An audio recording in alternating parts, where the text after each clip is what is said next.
Second poteau, Pavard.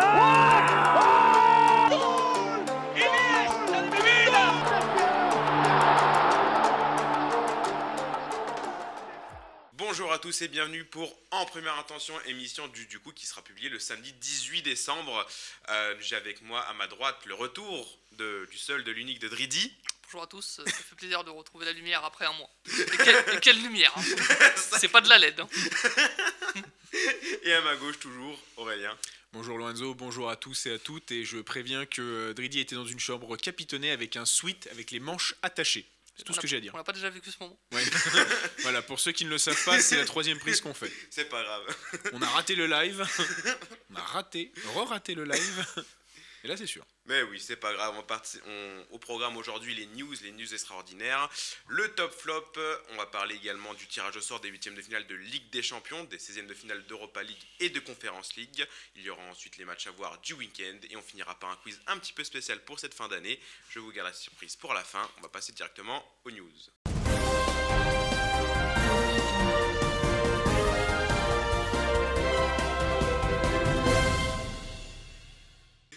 Les news donc, et on commence par des nouvelles qui sont pas très bonnes malheureusement et liées au Covid, notamment en Première Ligue. De son côté, un record triste a été atteint. 42 cas positifs entre le 6 et le 13 décembre au sein des différents clubs. Les différents clubs discutent d'une potentielle pause pendant les fêtes et donc annuler le Boxing Day. Concrètement, la moitié des rencontres de ce week-end reportées en Première Ligue. Man United aurait par exemple que 7 joueurs valides, donc concrètement c'est impossible de jouer des matchs dans ces conditions.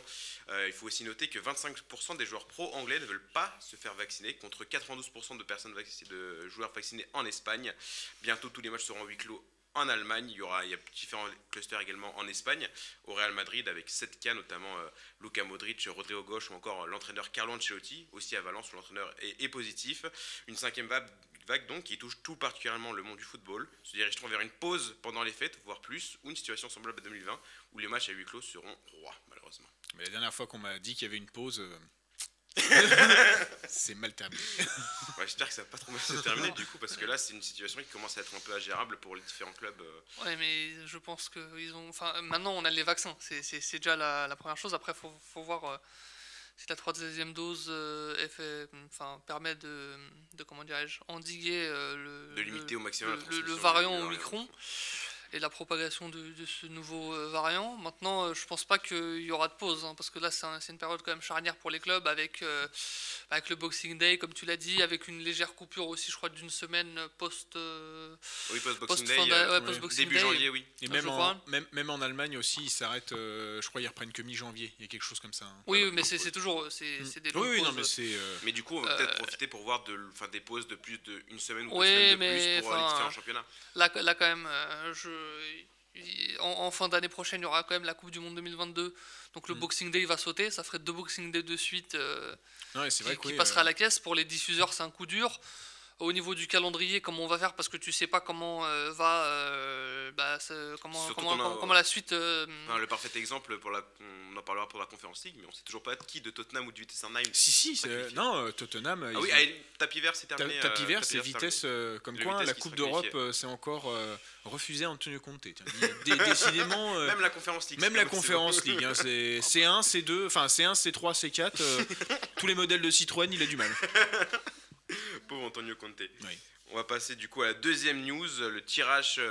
Nous connaissons désormais les adversaires de l'équipe de France pour la prochaine Ligue des Nations, dont les Bleus sont tenants du titre. Il faut bon le rappeler avant qu'on oublie. La France affrontera le Danemark. Ça fait pas trop mal de le dire. Les Bleus sont champions en titre. Lorenzo dit ça calme, genre. On ne rappellera pas le contexte et ce qui s'est passé pendant ce match, mais bon, voilà. Je vais pleurer. La France affrontera le Danemark, la Croatie et l'Autriche. Pas de nom ronflant pour mes deux équipes, l'Autriche et surtout le Danemark, qui ont impressionné en juin dernier pendant l'Euro. Une poule tout de même à la portée de nos Bleus quand même. Bah, complètement, c'est le retour quand même du félin préféré de Didier Deschamps, parce qu'on essaye d'être poli sur cette émission. Il n'y a qu'à entendre l'émission précédente, nous avons été techniquement polis.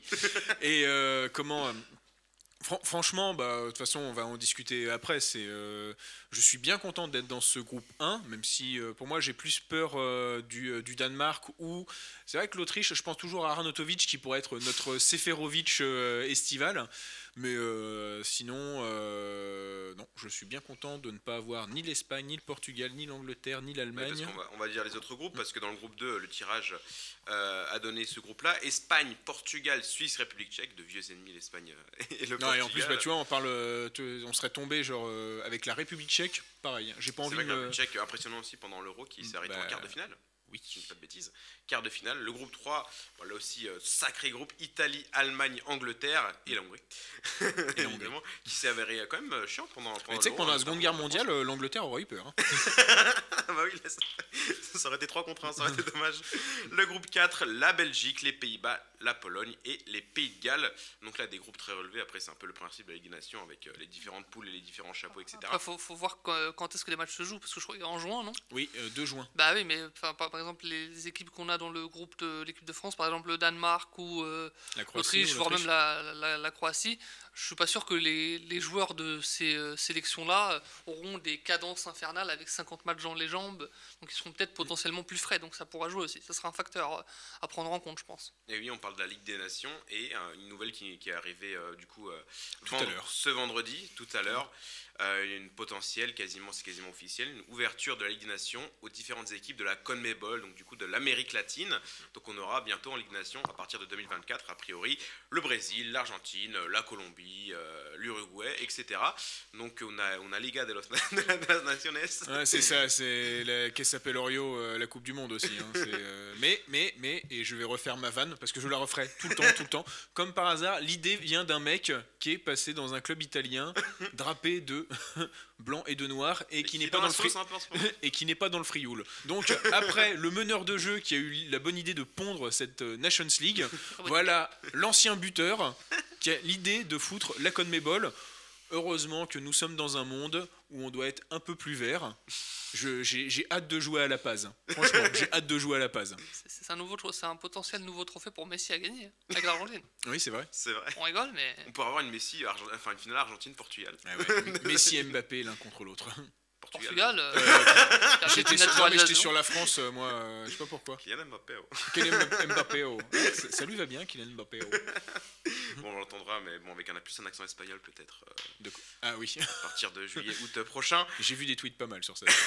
Énormément de tweets, c'est vrai que c'était assez drôle. On passe à la 3e news et encore des news assez tristes. On sentait venir. Sergio Agüero a officiellement annoncé sa retraite ce mercredi à cause de ses blessures à répétition, mais surtout à cause de problèmes cardiaques. À 33 ans, l'attaquant argentin n'aura joué que 5 petits matchs avec les Blaugrana cette saison. Triste fin pour un joueur qui aura quand même marqué une génération, notamment en Première Ligue avec Manchester City. 184 buts en 275 rencontres, meilleur buteur étranger de la Première Ligue. Bon, on s'y attendait, mais quand même, ça fait un petit quelque chose de voir Sergio Agüero toujours sur les retraites, surtout en fait, je pense en fait des gars qu'on a vu arriver. Quoi. Je me rappelle moi du Sergio Agüero quand il était coach Oneros, donc déjà. Avec Forlan, si je me trompe pas. Donc il y a ça fait toujours bizarre de voir des joueurs qu'on a vu débuter qui prennent leur retraite, parce qu'on se dit, tiens c'est marrant, je crois que si lui il s'arrête au bout de 17 ans, c'est que je vais lui prendre 17 ans dans la gueule, donc j'ai vieilli. Donc il y a ça, et surtout en fait la manière où déjà Agüero il voulait jouer avec Messi, déjà il avait signé à Barcelone pour ça, donc il n'a pas joué avec Messi, mais en plus ça lui a fait un choc. Ouais, ça lui a fait un choc, ça lui a fait mal à son petit cœur, mais dans le sens littéral du terme, et malheureusement une arythmie cardiaque qui traîne quand même depuis un malaise contre Alaves, si je dis pas de bêtises. Oui, c'est ça, donc on va arrêter avec les conneries. On remercie les anti-vaccins, ces sales connards de merde qui sont en train de calculer. Heureusement qu'on a dit qu'on allait être plus poli. Ouais, j'avais poli, mais pas pu résister. Non, pas pu résister, parce que en fait les gars étaient déjà en train de nous saloper toutes les news actuelles, mais en plus ils sont en train de s'attaquer au foot en disant oh regardez il y a des arrêts cardiovasculaires dans le football, même en amateur, c'est à cause du vaccin. Ouais, mais non, en fait les gars, merci de vous renseigner depuis pas mal de temps, et Antonio Puerta et Marc-Vivien Foé, ils n'ont pas attendu d'avoir un vaccin pour mourir, malheureusement. Donc on reste un peu sur cette thématique avec Christian Eriksen, du coup, qui a rompu son contrat avec l'Inter Milan. Oui. Et qui parce qu'en Serie A il est impossible de jouer Exactement. Avec un pacemaker. En plus même un pacemaker dernière génération. Parce qu'en fait c'est ça, c'est qu'il est sur un truc, mais la Serie A d'un point de vue, à mon avis, ça doit être des assurances. Prendre zéro risque. Prendre zéro risque. Je pense sais pas qui prendra le risque, honnêtement. Je vois bien l'Ajax Amsterdam, hein, ils font quand même ça avec Blind. D'aller blind. Daley Blind. Ah oui, il a aussi un pacemaker. Il a aussi un pacemaker. Ah bah écoute. Et d'ailleurs, je précise que Christian Eriksen n'était pas vacciné quand il a aussi fait son arrêt cardiaque. Donc on va arrêter encore plus les conneries comme ça. Merci à toi Aurélien pour ce petit coup de gueule. Oui, merci. On va passer à l'avant-dernière news et on va directement en Ligue 1, notre beau championnat de France. Quand un club de Ligue 1 est dans la tourmente, il y a un homme que l'on appelle, un homme qui fait ressortir le guerrier dans le plus lambda des joueurs. C'était pas hier. Cet homme, c'est Pascal Duprat. C'est parce que ce sera pas hier, ce sera pas demain, c'est aujourd'hui. C'est aujourd'hui. L'AS Saint-Etienne, actuellement bon dernier de Ligue 1, a décidé de faire appel à Pascal Duprat pour remplacer Claude Puel pour sa mission sauvetage. Mais serait-ce une mission impossible pour Pascal Duprat? Parce que... C'est le roi de la mission sauvetage, donc à la limite, c'est un job tout fait pour lui. Oui. Donc si j'étais Saint-Etienne, je renouvellerais pas son contrat. Mais mission sauvetage, ça peut être pas mal. Tu prends en 2012-2013, il reprend Evian Tono-Guinguerre qui était 18e, ils arrivent 16e au final.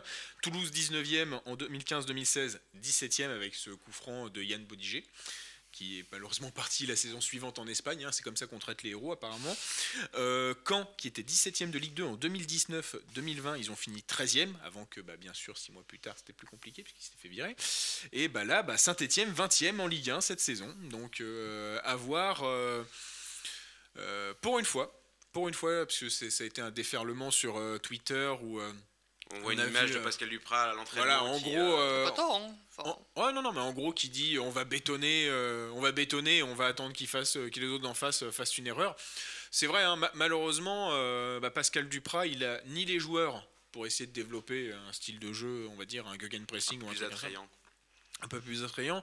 Saint-Etienne le faisait avec Claude Puel, c'était plutôt pas mal, mais il se faisait sanctionner à chaque fois. Hein. Oui, c'est ça, c'est qu'ils avaient malheureusement, ils faisaient du pressing et malheureusement, ils laissaient des trous d'air derrière. Bon, peut-être parce qu'en effet, ils n'avaient pas les joueurs. Donc malheureusement, en fait, comme l'a dit Dridi, c'est que c'est bien, il va être là 6 mois, il va être bétonné parce que malheureusement, chez les promus. Non, je sais pas les promus, moi je suis complètement. Mais chez les potentiels relégués, à chaque fois qu'il y a un pompier de service, malheureusement. Il blinde au max en espérant de gagner toujours 1-0. Là, malheureusement, je ne vois que Saint-Etienne s'en sortir maintenant. Alors, comme ça. Alors maintenant, oui, ça va être moche. Oui, on va sûrement zapper les matchs de Saint-Etienne. Mais en attendant... on les zappait déjà.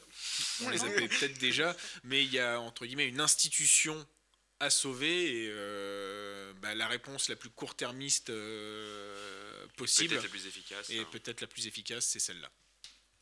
J'ai pas mieux à dire. Mais je suis pas sûr qu'on va s'ennuyer avec Saint-Etienne. En tout cas, pas tant que ça. Parce qu'il a quand même des bons joueurs avec lui. Optimiste avec Pascal Duprat. Sur des comment dirais-je, des blocs bas avec des relances assez courtes et des contre-attaques assez rapides où il a 2-3 bons joueurs avec Bouanga, Kazri. Donc je pense qu'il peut faire Thomas Depex, qui n'est plus de ce monde malheureusement, nous précisait de l'au-delà que c'est vrai que la CAN pourrait faire du mal à Saint-Etienne avec le départ de Kazri, Bouanga. Mais surtout que ça commence mal pour Pascal Duprat parce qu'il vient de perdre pour 6 semaines Étienne Green. C'est pas grave, il a choisi l'Angleterre. Et comme par hasard, depuis qu'il a choisi l'Angleterre, il fait des bourdes, il récolte des cartons rouges et là, il est dehors. Mais Bajic est donc vive Thomas Bajic qui lui a fait le bon choix. Le choix. Attention monsieur, pardon. Vous commencez à ressembler à certaines personnalités publiques. Je reviens, je vais à Villepinte. On finit ces news avec ça j'espère bien, oui. On reste dans le thème. On finit les news avec une rumeur qui se veut de plus en plus persistante avec la retraite de Kun Agüero du côté du Barça. La piste Edinson Cavani s'est réchauffée. El Matador étant en fin de contrat en juin prochain, est-ce vraiment nécessaire pour le Barça d'aller chercher un joueur clairement en fin de carrière, encore? Il est pas mal avec Manchester. Quand il joue, il est pas trop mal avec Manchester United. Parce que, ce qui est sûr, c'est que. En plus, il n'avait pas été mauvais en Europa League. C'est vrai. C'est vrai. C'est vrai.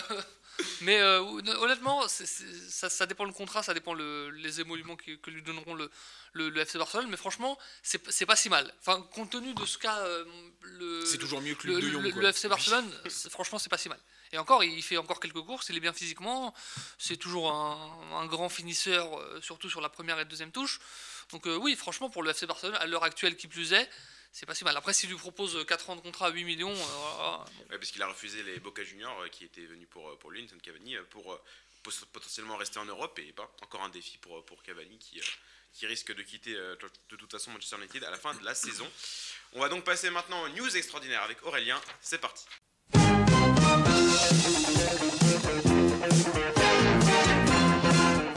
Aurélien, vas-y.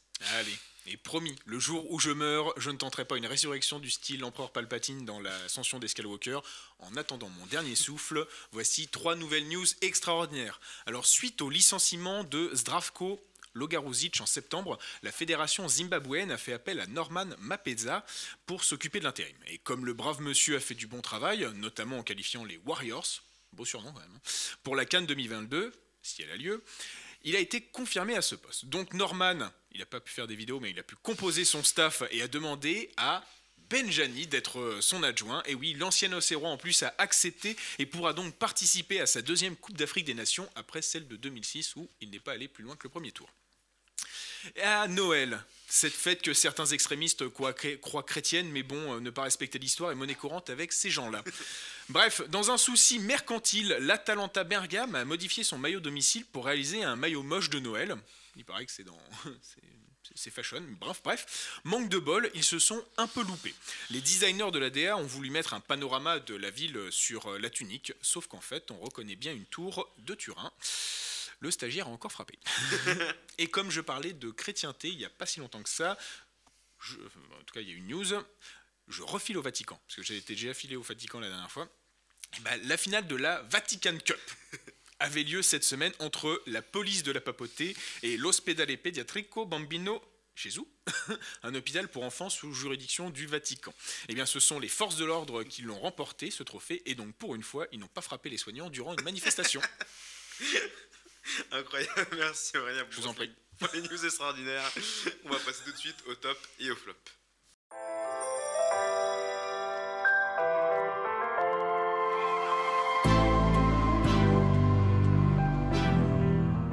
Les top et flop, et on va commencer avec toi Dridi. Fut un temps, j'étais à ta place, à la place des chroniqueurs, et j'avais jadis évoqué en top un certain joueur brésilien, souvent moqué, raillé, mais auquel il fallait croire, et cette saison a tendance à me faire croire que j'avais raison. Oh, putain. Je parle d'un certain Vinicius Junior. Dridi, pourquoi est-ce que c'est sa saison au Real Madrid? Parce que Carlo Ancelotti, en tout cas, c'est bien le manager, c'est bien le gérer. L'an dernier, avec Zinedine Zidane, c'était quand même le seul joueur déséquilibrant de l'équipe qui apportait quelque chose de créatif, parce que c'est clairement...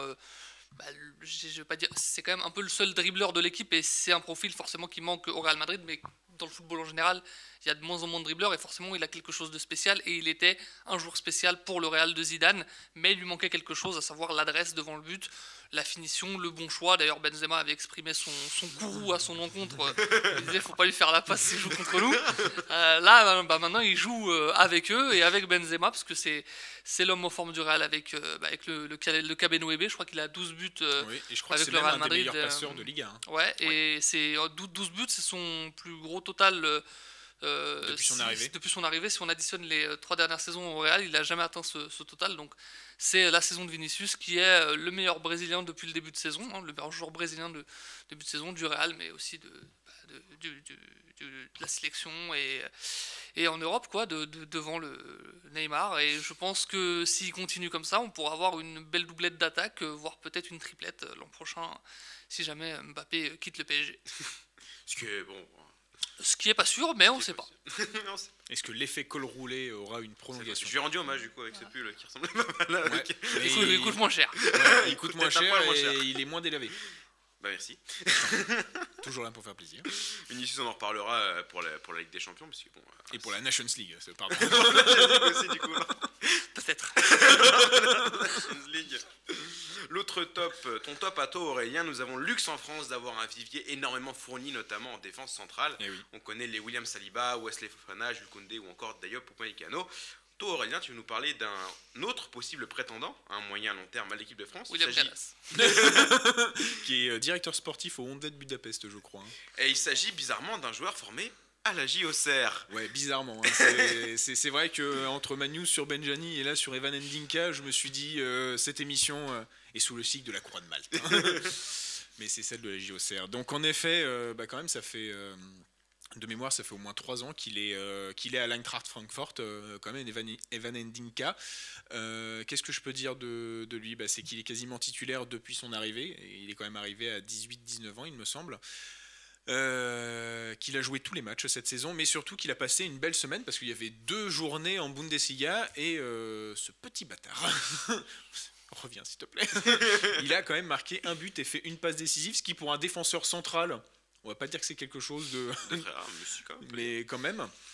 Donc ouais, je voulais lui rendre hommage parce que tu parlais du vivier, c'est vrai qu'on parle toujours de Saliba et de comment on va dire ceux qui sont beaucoup dont on parle beaucoup, il y a Fofana, Saliba et Todibo, mais en fait c'est vrai qu'il y a encore Fofana qui est à l'Eintracht, voilà, Ndinka, c'est quand même voilà, c'est un super joueur, je suis content de voir qu'il marche autant.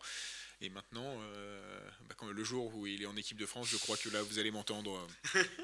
Mais c'est mon top, parce que voilà, un but, une passe décisive. Et cette saison, c'est 12 matchs de but de passe décisive. Surtout que c'est 12 matchs complets. 12 matchs complets avec. Oui, j'ai fait, parce que je suis allé sur Transfermarkt, j'ai fait 90 x 12, et là j'ai vu. J'ai fait, ah ouais, c'est tous. Beau mec, bravo. On passe maintenant au flop avec toi, Dridi. Suite aux incidents de Olympico le mois dernier, des sanctions ont été promulguées à l'encontre de l'Olympique Lyonnais et son président n'a pas échappé au joug de la Ligue, puisque Jean-Michel Aulas est coupé de 10 matchs de suspension. Mais pourquoi a-t-il été suspendu, Dridi? Pour ses propos lamentables, tout simplement. Allez. En fin de match où ça fait être en fin de vie. Hein. Je vais rien dire là-dessus. Où il a évoqué un cas isolé alors que pas du tout. Où il a un peu mis ça sur le dos de l'arbitre ou sur le dos du préfet. Oui, mais on sait pas, c'est un peu un cas isolé. Faudrait peut-être reprendre le match. Puis finalement, il s'est rattrapé. Puis finalement. Et là, il a même stalké sur les réseaux sociaux en disant que le mec était supporter marseillais. Oui, voilà. Alors que pendant sa déposition, le mec a dit que je suis là depuis 20 ans, j'ai vu la montée de l'OL en Ligue 1. Je suis un fan de Bernard Tapie. Ouais, non, il dit fan de Domenech, toi. Non, mais ça, c'est la démence. Ça, franchement, c'est franchement fou. Et puis au-delà de ça, il y a aussi son interview qu'il a accordée à l'équipe où il revient sur le passage de Juninho où il lui met une bastos. gentiment parce que tu sens que j'y ai pensé après, je me suis dit putain, drôle à mes dépens. Ou gentiment parce que c'est quand même une icône, donc il veut pas trop le froisser, mais il le déglingue quoi, son bilan sportif, alors qu'on sait qu'en plus il ment parce qu'il dit que Juninho avait toutes les clés du sportif, ce qui est faux. Il dit Garcia, ouais, c'était faux. Même là encore c'est encore faux. Où il dit aussi que il dit quoi déjà oui, il dit on va continuer comme ça au niveau de notre cellule de recrutement avec 5 scouts, alors que toute l'Europe du foot fait autrement et les clubs qui font partie de la galaxie de Lyon, par exemple à Séville, en ont beaucoup plus avec des cellules beaucoup plus performantes. Lui veut rester dans ce truc un peu finalement à l'ancienne où il est complètement dépassé. Donc ça fait plusieurs moments maintenant que Jean-Michel Aulas yoyote. Non, mais c'est qui c'est bien sénile un peu. Qui se fait dépasser. Ouais, voilà, qu'il est dépassé et que je trouve que ses sorties sont de moins en moins brillantes maintenant depuis plusieurs années, mais que là ça se voit vraiment encore plus de manière flagrante et je pense que bientôt il serait temps de passer la main à quelqu'un d'autre, peut-être Tony Parker ou un autre, je sais pas, mais en tout cas passer la main assez vite parce qu'on voit qu'il gère plus rien, qu'on sent qu'il veut quand même rester, s'accrocher, mais ça c'est pas bon. Il a fait un super truc, de super choses pour l'Olympique Lyonnais avec le nouveau stade, etc. Mais quand il s'agit du sportif, on voit très bien que malheureusement ça rate. Le dernier truc en date, c'est le recrutement de Shaqiri où c'est incompréhensible et tu vas quand même te le farcir encore 2-3 ans. Je crois qu'il est à 4 millions d'euros. Pour l'OL, c'est pas négligeable, surtout quand je connais la situation des droits TV, la situation Covid avec les spectateurs, où tu sais pas ce qu'il en sera. Donc ouais, Jean-Michel Aulas, pas mal perdu. Et là, Lyon, attention, parce que franchement, il m'inquiète beaucoup et je serais pas surpris qu'il soit... encore une fois en dehors des 3 premières places cette saison. Et si jamais Lyon ne se qualifie pas pour la 2e fois consécutive à la Ligue des Champions, quand on connaît l'importance des droits télé, là ça pourrait entamer un nouveau cycle où Lyon peinait à mettre ne serait-ce qu'1 million d'euros pour un joueur où il se retrouvait avec des joueurs comme Bakary Koné en défenseur central. Arnaud Delvemba. Ah ouais, voilà. Donc, et c'était pas le pire. Non. Donc oui, donc très inquiet pour Lyon et Monsieur Aulas très déçu. Je serais pas étonné qu'un youtubeur français résident en Espagne nous fasse une vidéo en disant que le mec est proche de la maison de retraite. Il y a peut-être moyen. Peut-être un Raymond Domenech pour l'emplacer après les Antilles. Ah ouais. Ah ouais. Faites-moi rêver comme ça. Et on va finir les flops avec toi Aurélien, puisque tu nous parlais d'un club italien qui est en plein scandale financier, notamment vis-à-vis de la Juventus. La Serie A risque de perdre l'un de ses membres, la Salernitana, faute de repreneur du club. Explique-nous la situation. Alors, l'explication. C'est très simple. C'est très simple. Alors, il y a les escrocs de la Juventus, mais nous n'avons pas le monopole de l'escroquerie, me dirait Andrea Agnelli. Il y a aussi l'escroc Claudio Lotito. Parce que Claudio Lotito, en fait, ce qui s'est passé, c'est que... Qui est le président de la Lazio. Le président de la Lazio. Parce qu'on Lazio de Rome, on dit pas Lazio de Rome, et Lazio de Rome, ça fait un peu bizarre. Bref, le président de la Lazio, il y a quelques années, il a vu qu'il y avait un club qui allait mal en Campanie, qui est Salerne ou Salernitana. Il avait décidé de le racheter. Et donc, c'est passé de la série C, voire même, je pense, de la série D à série C à série B. Et l'année dernière, ça passe de la série B à la série A. Sauf que forcément, il y a une règle en Italie qui dit que tu ne peux pas avoir deux clubs dans la même division, ce qui, moralement, est plutôt compréhensible. Ce qui notamment m'empêchait à l'époque, quand le Barça B en Ligue en Espagne, c'est à peu près la même règle, le Barça B qui était pas loin de monter en mi-poule. Voilà, et c'est normal, parce que bon... Et donc, qu'est-ce qui s'était passé ? La Lega, elle avait dit au départ, attention, si en juillet, tu n'as pas réglé ce problème, tu n'as pas cédé tes parts, on te vire. Donc, qu'est-ce qu'il a fait, Claudio Lotito ? Il a essayé de vendre ses parts, mais il a surtout demandé un prix, 50 millions d'euros, qui était complètement exorbitant. Donc, comme la Lega a vu, dit « Ah non, Claudio, oui, quand même, tu as fait un effort, tu as quand même demandé céder tes parts, mais apparemment, il ne se passe rien. » Et là, qu'est-ce qui se passe ? La Lega lui remet un coup de pression, ou sûrement, essaiera de virer Salernitana. Après, dans tous les cas, si il vire de la Serie A, que ça soit en janvier, attendez juillet, parce que là, parce que j'ai pris mon truc, c'est la Salernitana, ils ont que 8 points, alors que le premier relégable, il en a 12. C'est pas trop, mais bon, ils ont quand même encaissé 37 buts, et on n'est qu'à la moitié. Donc, c'est Salernitana Lazio à la 38e journée. Ouais, c'est ça. Et qu'il y a une qualification pour la Ligue des Champions, en fait, c'est ça, et un maintien pour Salernitana, c'est drôle. Ouais. Mais là, le problème, surtout, c'est que en fait, Claudio Lotito demande toujours 50 millions, alors que c'est un club qui en vaudrait 10, 15, 20. Et en fait, c'est surtout dommage, parce que en fait, l'Italie... Elle a déjà cet aspect avec les scandales du Calciopoli, du Totonero, enfin des trucs comme ça. Et là, il y a encore ça qui nous salit tout simplement. C'est dommage pour un joueur qu'on connaît bien, en plus, la Salernitana, Franck Ribéry, je crois qu'il touche au moins 1 ou 2 millions par an. Un retour à Saint-Etienne. Enfin, un retour. Une arrivée à Saint-Etienne. Un retour en Ligue 1. Donc voilà, c'est un peu mon coup de gueule, c'est Claudio, vend Salerne et arrête de faire chier le monde. De toute façon, voilà, tu as entendu. Voilà. Non, et le pire, c'est qu'il y a Simi. Mais Simi, quand il a signé, alors que Simi était sur les tablettes de la Lazio et de Salernitana, et il a préféré Salernitana. Ça s'est passé comment le rendez-vous avec les agents ? C'est passé comment le rendez-vous avec les présidents des deux clubs ? Justement, c'est ça la question. Alors, le Tito. Et comme ça, en mode président de la Lazio, puis il se retournait, il faisait The Voice, bonjour, je suis président de Salernitana. Voilà. Donc dommage, il est parti de il est parti de Crotone relégué, et là il retourne dans un club où il va sûrement être relégué, le brave Simi. C'est donc la fin de ce top flop. On va tout de suite passer au débrief de tirage au sort des Coupes d'Europe. C'est parti.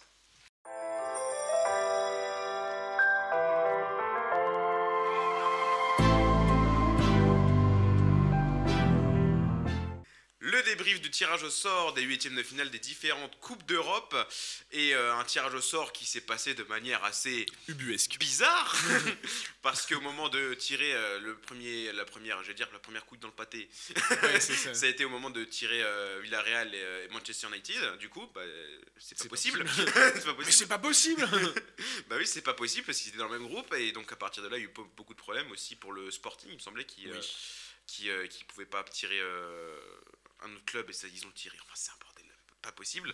Il y a eu aussi des problèmes pour le tirage de la Conference League, notamment il y a eu le même problème logistique, si je dis pas de bêtises. Il y a eu des problèmes aussi. Donc avec tout ce bordel, Les problèmes. l'UEFA a fait CTRL-Z, dit bon, on va retirer peut-être, du coup, sauf le Real, il voulait pas trop retirer. Le Real voulait garder Benfica. Et je pense... Ça pouvait se défendre, honnêtement. Oui. Parce que jusqu'ici, le tirage passait bien. C'est après que tout a merdé. Oui, mais quand t'as... Oui, après, oui, c'est ouvert techniquement. aux Tiens, discussions. d'ailleurs, je crois que j'ai le mauvais. T'as le mauvais tirage, c'est con quand même. J'ai le mauvais tirage parce que le seul que je dois avoir de bon, c'est Chelsea-Lille. Lille qui a dû se dire super, on retire. Ah bah yes. Merde. Oui, parce que Villarreal, ils vont bien contre Manchester City. Contre la Juve, mec. Contre la Juve, ouais, c'est ça. Non, t'as le mauvais. Ouais, Quel j'ai le dommage. mauvais. Quel dommage, t'inquiète pas, je te rafraîchirai la mémoire avec les différents huitièmes de finale. Donc il y a eu un deuxième tirage qui s'est bien passé et nous avons du coup des affiches qui sont pour le moins très intéressantes. Et on va commencer par la première. Le Real qui ne voulait pas retirer ses huitièmes de finale, bah, ils sont passés de Benfica au Paris Saint-Germain. Donc Real Madrid-Paris Saint-Germain en huitième de finale de Ligue des Champions. Un match très intéressant sur plein d'aspects. Et du coup, là, le PSG, c'est peut-être, on va pas dire le pire tirage, parce que ça aurait pu tomber sur le Bayern C'est pas le pire. ou sur Liverpool, par exemple. C'est pas. Mais le Real Madrid, c'est une des meilleures équipes cette saison en Europe, concrètement, l'une des plus solides, que ce soit en Liga, en Ligue des Champions, notamment la défaite face au Sheriff Tiraspol. Mais bon, quand même, concrètement, globalement, le Real, c'est une valeur sûre cette saison. Donc là, un match très compliqué pour le Paris Saint-Germain qui va plus du coup aller au Bernabéu au retour, même si bon, il n'y a plus la règle du but extérieur. Voilà. Donc, Ah oui, c'est vrai. Donc Chaque là, fois, j'oublie que... Un tirage qui n'arrange personne, parce que je pense que le Real Madrid était bien content de tirer Benfica. Le PSG, ils étaient plutôt satisfaits aussi de tirer Manchester United, même si, bon, faut le me fait Carl Van Dijk avec Cristiano Ronaldo. Bah, ça sera un match surtout des retrouvailles, notamment pour Sergio Ramos et Messi. Et bon. Allez, dis-le. Bah, je sais pas. Entre Kylian Mbappé et son futur employeur. Le début d'une relation, peut-être. Voilà, avec Kylian Mbappé, son potentiel nouveau club. Et on n'est pas à l'abri que d'ici là, Mauricio Pochettino soit viré avec Zidane arrive. Donc là, ce serait jackpot. Hein. c'est ça, jackpot. Ouais, c'est hâte de voir Florentino exécuter l'ordre 66. Execute Order 66. Mbappé et Ramos tournent contre le PSG. Ramos, oui, faut qu'il soit apte déjà. Qu'il soit apte, parce que est-ce qu'il devrait jouer ce week-end en Coupe de France? Je suis pas sûr. Honnêtement, on n'est jamais sûr, mais. On regarde combien de degrés il fera. Si on est à moins de 4 degrés, je suis pas sûr. Bah oui, donc là, le Real Madrid et le Paris Saint-Germain, et le Paris Saint-Germain, depuis le début de saison, qui est en dilettante, hein, on va pas se mentir. Oui, mais après, le Real n'est pas foufou non plus, honnêtement. Oui. Le Real, souvent, il marque, puis ensuite, ils se font quand même pas mal rattraper. Souvent sauvés par Thibaut Courtois, notamment. Ils sont même souvent secoués par l'équipe adverse, et c'est Thibaut Courtois qui sort des arrêts formidables. Après, derrière, en général, ils arrivent à en mettre un deuxième par l'intermédiaire de Benzema ou de Vinicius. Donc oui, en tout cas, pour le PSG, je pense que ça sera un bon test quand même. Bah oui, un bon test surtout pour... si là Messi voulait encore dormir jusqu'en mars, réveille-toi en février. S'il te plaît. Bah, surtout qu'il va venir dans un terrain qu'il connaît pas mal. Hein. Bah, surtout, c'est une équipe qui lui aussi... Enfin, ça fait longtemps qu'il n'a pas marqué face au Real, mais en général, il est plutôt bon face au Real. Mais je crois qu'il a marqué genre 40 buts en 45 matchs face au Real, un truc comme ça. Je suis pas sûr. T'abuses peut-être un peu. T'abuses un peu. 45, ça fait beaucoup de matchs quand même. Ouais, quand même. Ouais, ça fait beaucoup de mal. Mais 40 buts, je crois, il doit être à mon avis à 32 peut-être, non? Faudrait revérifier, mais oui, Messi qui apprécie tout particulièrement le Real Madrid. Ça fait quelques saisons qu'il a bien marqué. Hein. Je crois que depuis son but à la dernière minute là, en 2017. Ah oui, qui est fantastique. Qui est formidable. Ah oui, il a fait la célébration de Nabil Fekir. Ou c'est l'inverse, j'arrive plus à comprendre. Je crois que c'est en 2018 sur penalty, je sais plus, mais en tout cas depuis 3 ans il a plus marqué face au Real. Mais dans le contenu il était toujours pas mal, donc bon, on verra. En plus, oui, il peut se passer énormément de choses d'ici février, en plus pour les deux équipes. Hein, parce que Neymar pourra pas, enfin, quoi que. J'allais dire qu'il pourra pas se blesser, mais. Bah souvent. Une rechute. une possible rechute pour le PSG, du coup, qui affrontera le Real Madrid le 15 février, si je dis pas de bêtises, pour le match aller. Ouais. Ça a arrangé Neymar qui l'affronte une semaine plus tard, mais non, dommage. qui est au Parc des Princes, Paris Saint-Germain, Real Madrid. On va passer au deuxième club français. Lille qui avait tiré pour la première fois Chelsea. Ils se sont dit ça peut être pas mal. Encore Chelsea du coup pour Lille. Là, c'est une mission très compliquée pour Lille, mais qui a montré un visage très intéressant en Ligue des Champions par rapport à ce qu'ils montraient en Ligue 1. Et donc là, est-ce que l'exploit est possible pour Lille face à Chelsea quand même, le tenant du titre, mais qui a un poil plus de mal cette saison quand même. C'est ce que j'allais te dire. Bon, là, ils sont en train un peu de marquer le pas. Alors, depuis 2-3 matchs, c'est ça aussi, il ne faut pas qu'on cède dans la culture de l'instant. Lille. Alors, bizarrement, je pense que Lille sera. Le Lille qu'on voit actuellement sera toujours le Lille qu'on verra d'ici février, où il y aura peut-être un peu mieux avec Gourvenec. Mais j'ai peur que le Chelsea qu'on voit actuellement, qui a du mal et qui a fait match nul contre Everton, 1-1, oui. 1-1, c'était jeudi soir. Je suis pas sûr. Je pense que s'ils se prennent la soufflante comme guise de cadeau de Noël par Thomas Tuchel. On était déçus d'ailleurs que la dernière émission que tu ne sois pas là pour imiter Thomas Tuchel. Oui, mais je ne ferai pas Thomas Tuchel pour des raisons évidentes. Allez, si Lille bat Chelsea, est-ce que tu fais Thomas Tuchel? Oui. C'est enregistré. Mais voilà. Mission quasi impossible. Mission quasi impossible. Peut-être le nul au match aller. Peut-être. Mission très difficile, mais en tout cas, très difficile. Mais je pense que Lille va laisser quand même le ballon à Chelsea. Donc ils ont quand même un petit truc à jouer parce que Chelsea, quand tu leur laisses le ballon, il y a des choses évidemment, c'est pas mal, mais je suis pas très convaincu. La Juve leur avait laissé le ballon par exemple. Ça avait été assez compliqué, même si au match retour, c'est mieux passé, mais à l'aller, ça avait été très compliqué. Donc à voir. À voir pour Lille, qui a une petite chance, qui n'a rien à perdre face à Chelsea. Donc rien à perdre, tout à gagner. Tout à gagner pour Lille. Et je pense que l'arbitre aussi pourra jouer malheureusement dans cette rencontre. Pourquoi ça? Parce qu'en général, l'arbitre fait souvent la différence dans ce genre de rencontre. Merci. Voilà. Tu le noteras et tu le ressortiras quand ils refuseront 2 pénaltys à Lille. Je pense à Arsenal-Rennes il y a 2-3 ans, il me semble. Des trucs comme ça. C'est compliqué. C'est vrai. Arsenal qui avait éliminé Rennes du coup en 2019. Oui, 2019 puisqu'il y avait des pénaltys en effet un petit peu oubliés. Après ils avaient été en finale contre Chelsea, ils s'étaient fait poutré, oui, voilà. 3-0 avec Giroud a marqué. 3-1, je crois. Il me semble que Giroud a marqué. Giroud a marqué contre Arsenal en finale de Ligue Europa. Mais une belle tête plongeante. Il y a un truc comme ça, je crois. Je sais qu'Hazard était dans le coup, il me semble. Des grosses affiches quand même pour ces huitièmes de finale. On va passer à une autre grosse affiche. United qui avait tapé le Paris Saint-Germain de base pour ce tirage au sort. Et ils affronteront l'Atlético Madrid. Ah, c'était ça. Donc là, c'était donc ça. Atlético Madrid, Manchester United. Deux équipes qui font une saison assez compliquée. Mais l'Atlético qui est quand même qui a su. On l'a dit la semaine dernière. L'Atlético joue en Liga quand même. Ouais. Et Manchester United qui aura déjà donc 3 mois de Rangnick dans les pattes. J'ai peur quand même que l'Atlético. Et puis il y a Cristiano Ronaldo qui aime beaucoup l'Atlético Madrid. Qui aime beaucoup l'Atlético. beaucoup l'Atlético Madrid. Et surtout il aime beaucoup Antoine Griezmann qui est de retour. Et Diego Simeone aussi. Oui, mais Antoine Griezmann, c'est vraiment honnêtement.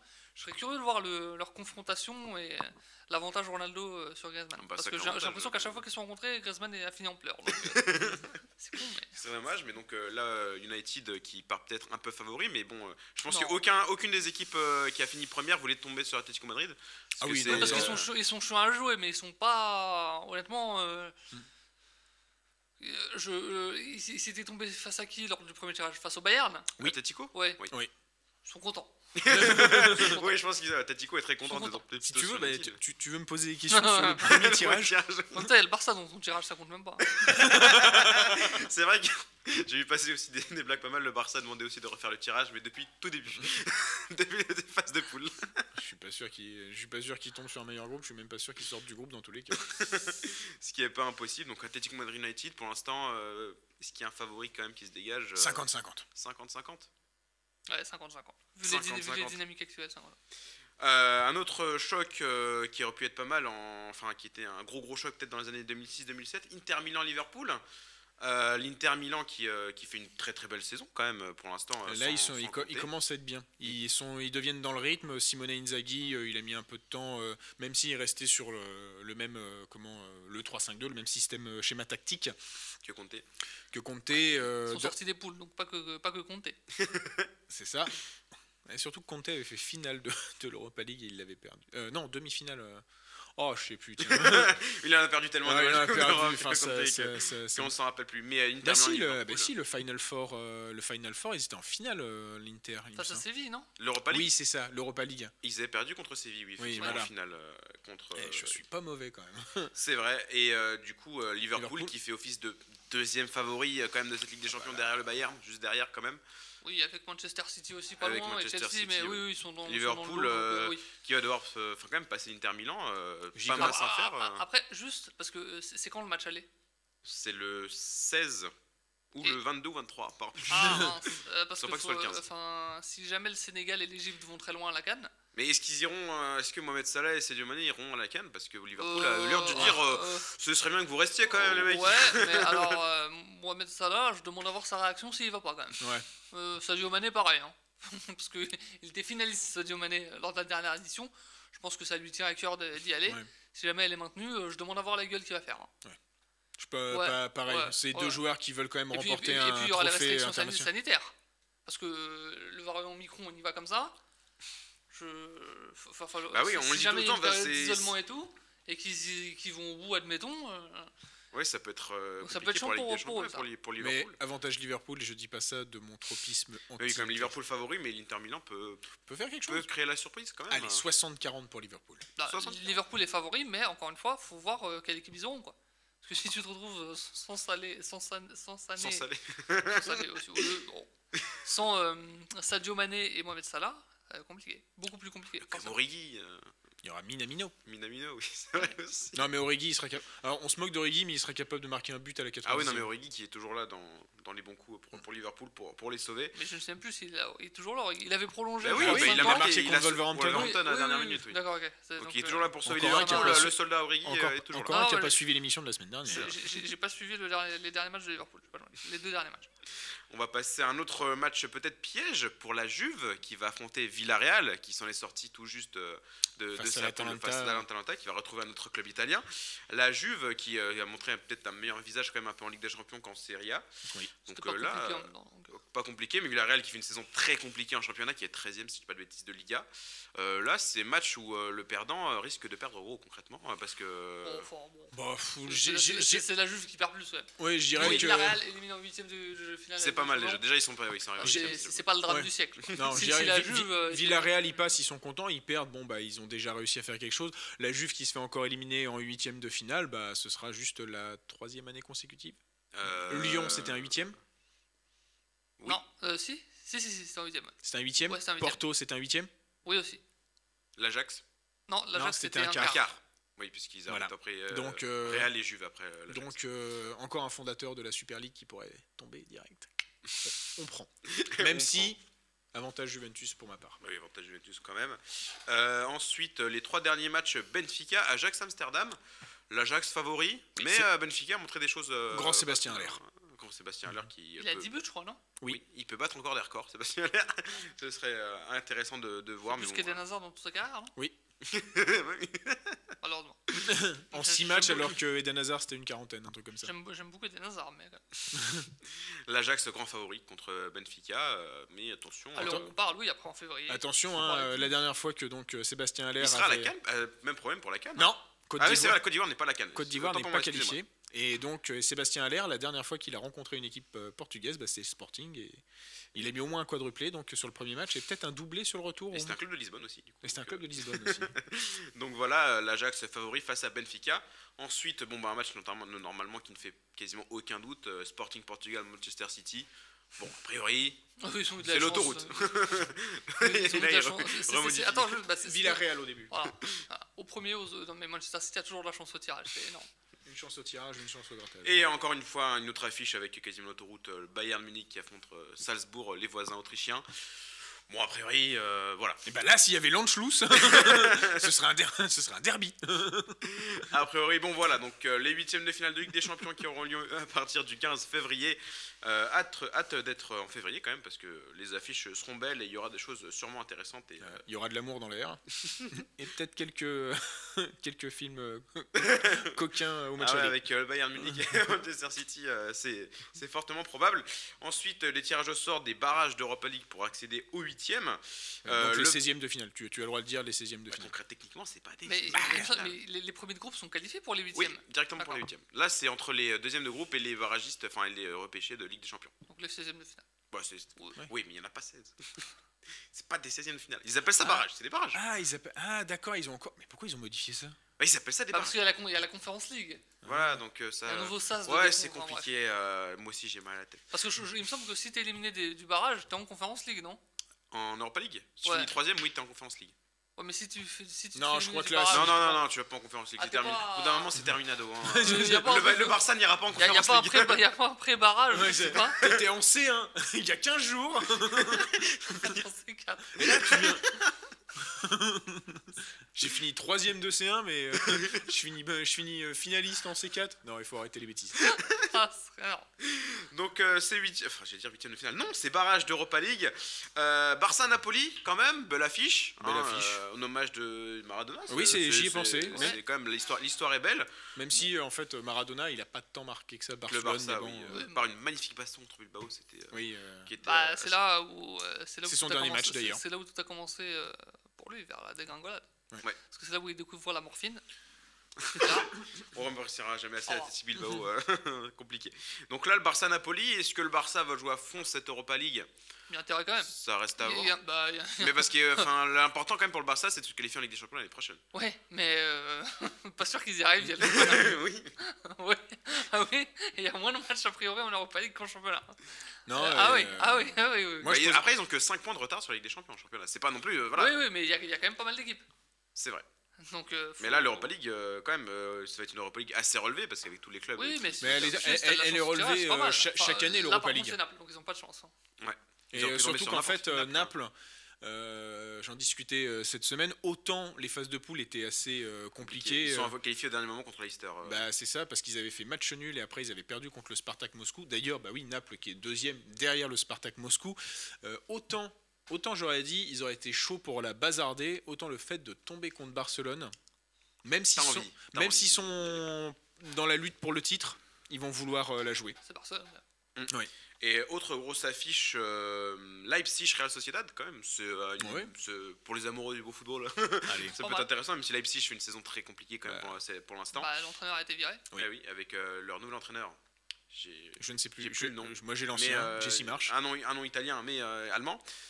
Ah si, Tedesco. Tedesco, excusez-moi, j'avais un petit trou de mémoire.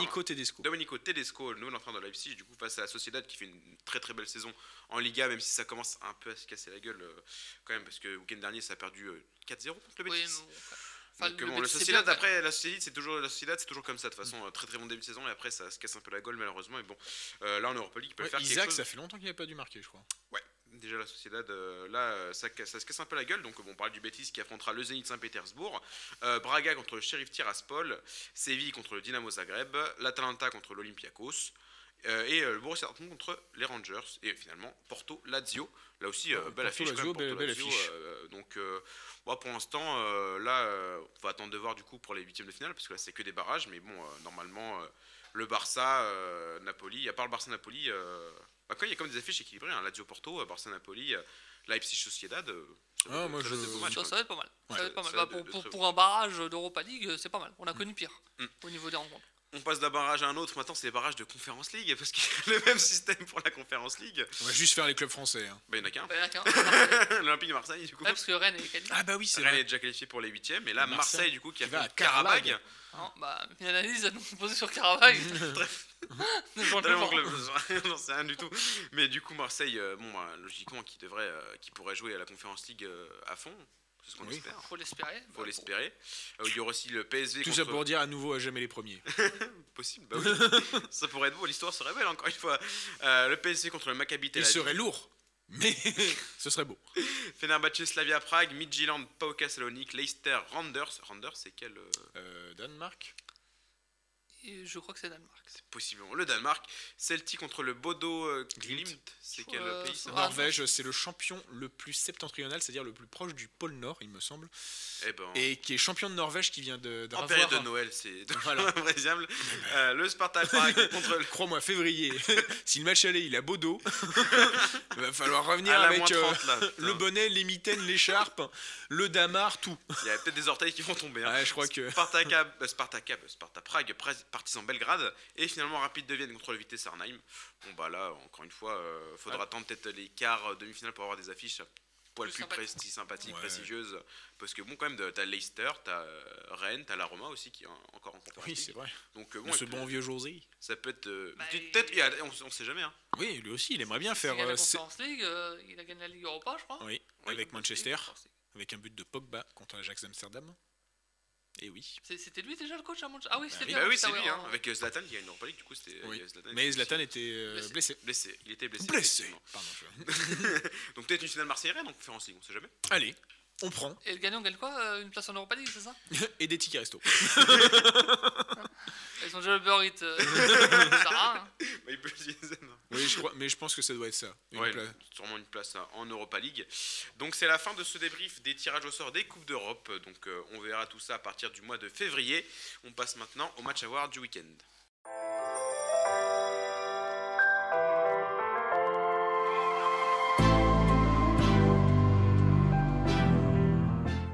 Match à voir du week-end, et on va commencer avec toi Dridi qui veut nous parler du retour d'une compétition qu'on aime beaucoup en France, la Coupe de France. La Coupe de la Ligue. La Coupe de la Ligue. La Coupe à moustache. La Coupe de France. Avec, tu aurais pu nous proposer pas mal de différentes affiches. Tu nous as proposé l'Olympique de Marseille contre le Canet Rocheville. Ouais, parce que l'OM nous a habitués ces dernières années à être éliminés par des plus petits que soi. Donc, Andrézieux, effectivement. Le Canet Roussillon. Le Carquefou. Fut un temps. Oui, ça un temps. Canet-Roussillon. Donc ça représente l'esprit de la Coupe de France, mine de rien. Fut un temps. Par contre, il n'a pas voulu prendre Fény PSG, comme par hasard. Oui, faudrait même pas le regarder. L'équipe, déjà, quand Mauricio Pochettino aligne l'équipe titulaire, alors là, l'équipe qui va aligner, je demande à voir.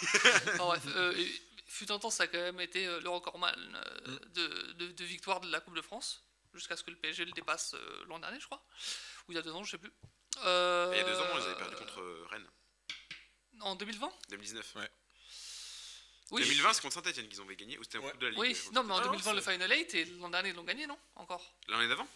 Bah, en 2021, ils ont gagné la Coupe de France, le PSG. Oui. Contre Lyon?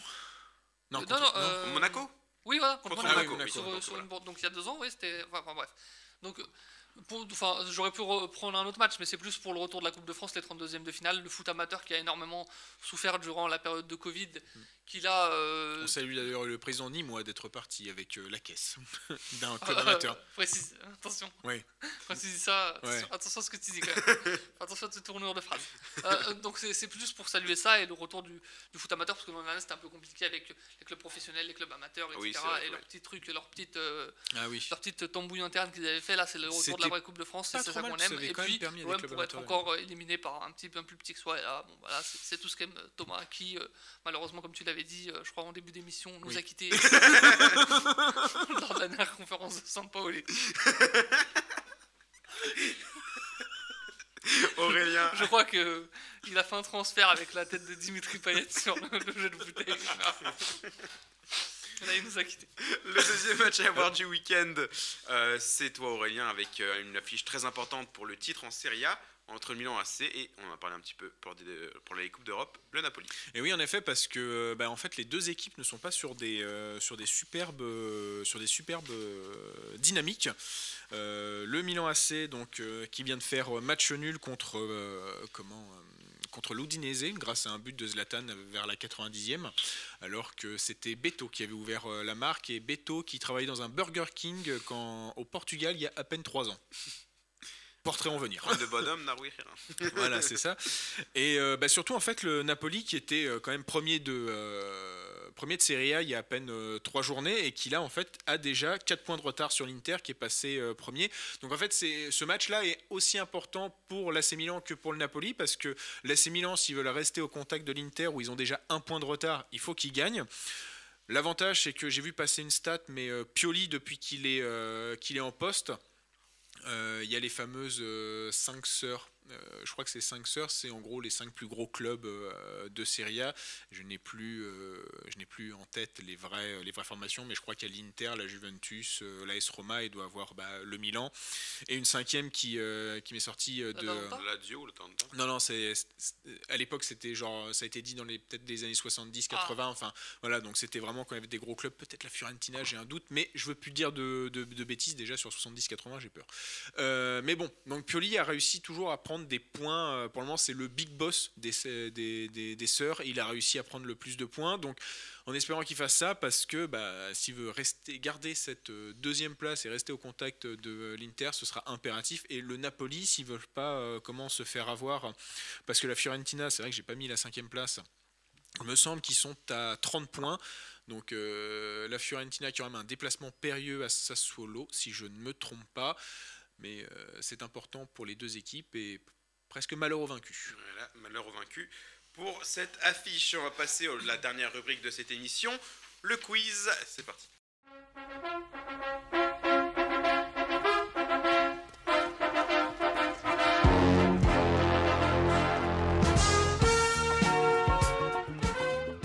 Le quiz, donc aujourd'hui, ce ne sera pas un qui suis-je. D'accord. Ce sera un quiz spécial puisque nous sommes en fin d'année. Une petite rétrospective de ce qui s'est passé en 2021. Oh non. Donc un quiz spécial pour l'année 2021 de football. Il y a 9 questions, du coup ça va jouer à la rapidité. D'accord. C'est parti. Un quiz spécial pour des gens très spéciaux. Exactement. la team spéciale. La team spéciale. C'est parti, première question. Qui a marqué le seul but de la finale de la Ligue des Champions cette année? Havertz. Non, Havertz. Kai Havertz contre Manchester Oh là City. là. 1-0 pour Dredi. Deuxième question. Là, il y a 4 possibilités, mais enfin une bonne réponse, ça me suffit. Parce D'accord. qu'il y en a eu 4 qui ont fini à cette place. Qui a terminé meilleur buteur de la Ligue Europa? Lukaku. Pas de Lukaku. Pas de Lukaku. En 2021. 2021. Oui. Moreno. Gérard Moreno, il fait partie des 4. Il y avait aussi Pizzi, Ah. Borja Mayoral et Youssouf Yazici. Ah, Qui oui. étaient à 7 Ah buts, oui. les 4. Donc un partout, Aurélien qui égalise. Ah mais non, j'ai Lukaku. Troisième question. Contre quelle équipe Robert Lewandowski a-t-il marqué son 41e but en Bundesliga pour la saison 2020-2021, battant le record Fribourg. Non, Bielefeld. non. Ça Oh va être là le pif. là. Wolfsburg. Non. Augsbourg. Augsbourg. Je savais que c'était Hambourg. Je savais que c'était Hambourg. Ah Et purée. donc 2-1 pour Aurélien. Quatrième question. Quelle est la date exacte Oh non. de la signature de Lionel Messi au PSG? 5 août. Non. Attends, la date exacte, c'est-à-dire Date exacte. la conférence de presse? Non, l'annonce de la signature. Putain, mais en plus, je m'en rappelle. 6 août. Perdu.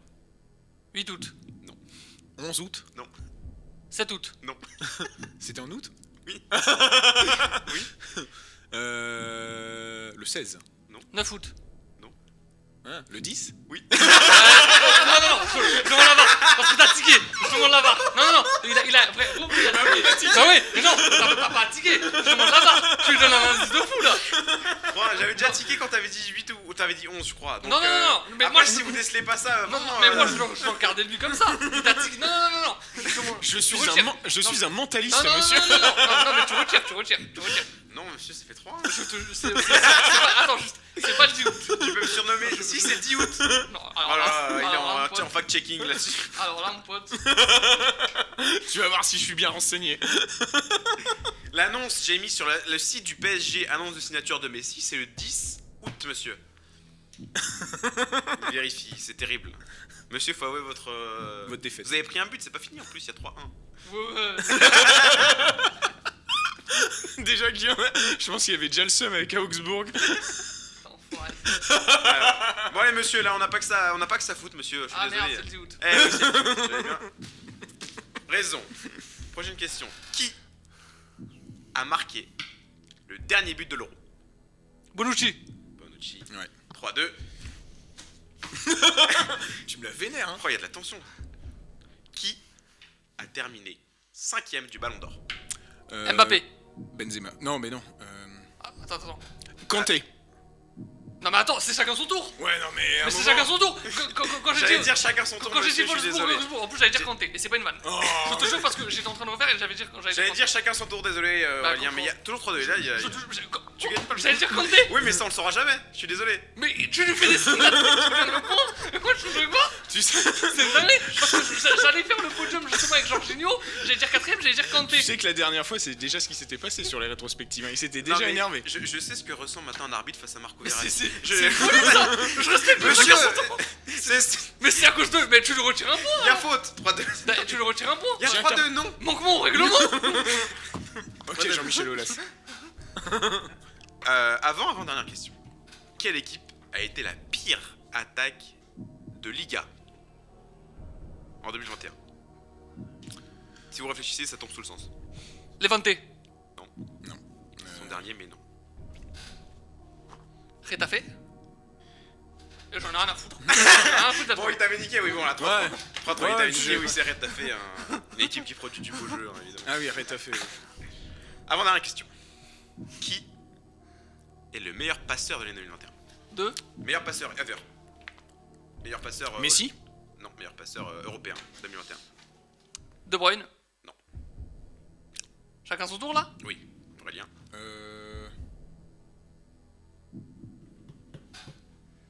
Faut se grouiller, monsieur. Lewandowski. Non, Benzema. Thomas Müller. Thomas Müller. Eh oui, Thomas Müller. Donc là, ça fait 4-3. Tu peux égaliser? Ready pour la dernière question. J'avais dit Kanté. Non. Vas-y. Qui était finaliste, qui n'a pas gagné du coup, qui était finaliste de la Gold Cup 2021? Le Mexique. C'est le Mexique. Oh. Bien joué Aurélien, il allait se barrer. Aurélien du coup qui remporte ce quiz rétrospectif de 2021. Merci à vous de m'avoir suivi lors de cette émission. Merci à Dredi pour son retour. Rocambolesque. Rocambolesque notamment sur ce quiz. Merci à vous savez qui en régie. Et non, il nous a pas quitté, c'est Thomas qui nous a aidé pour cette émission en régie. Merci à vous de nous suivre sur YouTube et sur Spotify. On se retrouve très vite pour une nouvelle édition d'En Première Intention. Bonne semaine à vous. Second poteau Pavard.